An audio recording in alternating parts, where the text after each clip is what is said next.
Et si l'Iran menait une stratégie beaucoup plus subtile et beaucoup plus puissante qu'une simple confrontation militaire contre les États-Unis? Depuis des années, l'image dominante est celle d'un pays sous pression, isolé, sanctionné, constamment sur la défensive. Mais cette vision est incomplète. Car derrière les apparences, l'Iran ne se contente pas de résister, il s'adapte, il anticipe, et surtout, il joue un jeu stratégique à long terme. Un jeu où la confrontation directe n'est pas l'objectif principal, mais plutôt un dernier recours, une option à éviter tant que possible. Dans ce conflit asymétrique, l'Iran sait qu'il ne peut pas rivaliser directement avec la puissance militaire américaine. Les États-Unis disposent d'une supériorité technologique, logistique et financière écrasante. Alors au lieu d'entrer dans un affrontement frontal, l'Iran a développé une approche différente, basée sur la patience, la dispersion et l'influence. Une stratégie qui repose sur plusieurs leviers simultanés, souvent invisibles, mais redoutablement efficaces. Le premier levier, c'est l'influence régionale. Au fil des années, l'Iran a construit un réseau d'alliances et de partenaires dans plusieurs pays du Moyen-Orient.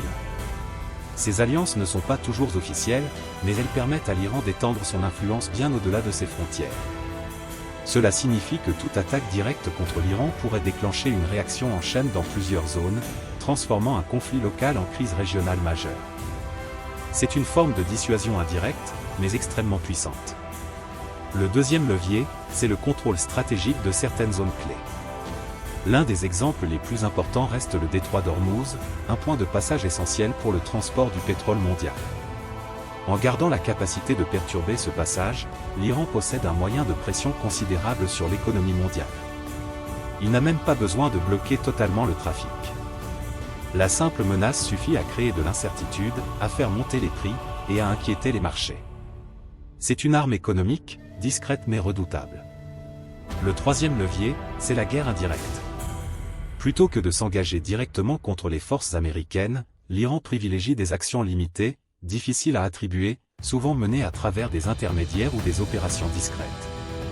Cela permet de maintenir une pression constante sans provoquer une escalade incontrôlable. C'est une manière de tester les limites, d'envoyer des messages, tout en évitant de franchir le seuil d'une guerre totale. Mais la stratégie iranienne ne s'arrête pas là. Elle inclut aussi une dimension économique. Face aux sanctions, le pays a dû repenser son modèle, trouver de nouveaux partenaires, contourner les restrictions et développer des circuits alternatifs. Cela a renforcé sa résilience. Là où certains voyaient une faiblesse, l'Iran a progressivement construit une capacité d'adaptation qui lui permet de survivre dans un environnement hostile. Il y a aussi un élément souvent sous-estimé, la guerre de l'information. Dans le monde actuel, l'image, le discours, la perception jouent un rôle crucial. L'Iran cherche à influencer les opinions, à se présenter comme une puissance résistante face à une domination extérieure, et à gagner du soutien, ou au moins de la sympathie, dans certaines régions du monde. Cette bataille narrative est essentielle, car elle peut influencer les décisions politiques, les alliances et même les réactions internationales. Ce qui rend cette stratégie particulièrement efficace, c'est qu'elle est conçue pour durer. Elle ne vise pas une victoire rapide, mais un équilibre.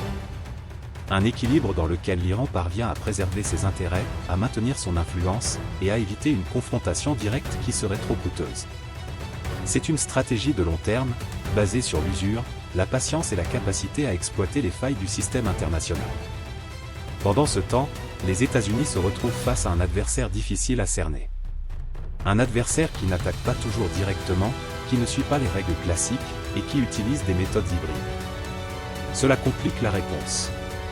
Car répondre trop fortement pourrait provoquer une escalade, mais ne pas répondre pourrait être perçu comme un signe de faiblesse. C'est un équilibre délicat, et c'est précisément dans cet espace que l'Iran joue sa carte. Il faut aussi comprendre que cette confrontation dépasse largement les deux pays. Elle s'inscrit dans un contexte global où les grandes puissances cherchent à redéfinir leur place. Dans ce jeu, chaque acteur observe, analyse, et parfois tire profit de la situation. Les tensions entre l'Iran et les États-Unis deviennent alors un élément d'un échiquier beaucoup plus vaste, où les enjeux dépassent largement le cadre régional. Ce qui est fascinant, c'est que malgré toutes ces tensions, une guerre ouverte reste peu probable à court terme. Non pas parce que les désaccords sont faibles, mais parce que les conséquences seraient trop importantes. Une guerre totale aurait des répercussions économiques mondiales, provoquerait des instabilités majeures, et pourrait entraîner d'autres pays dans le conflit. C'est pour cela que chacun avance avec prudence, tout en maintenant la pression.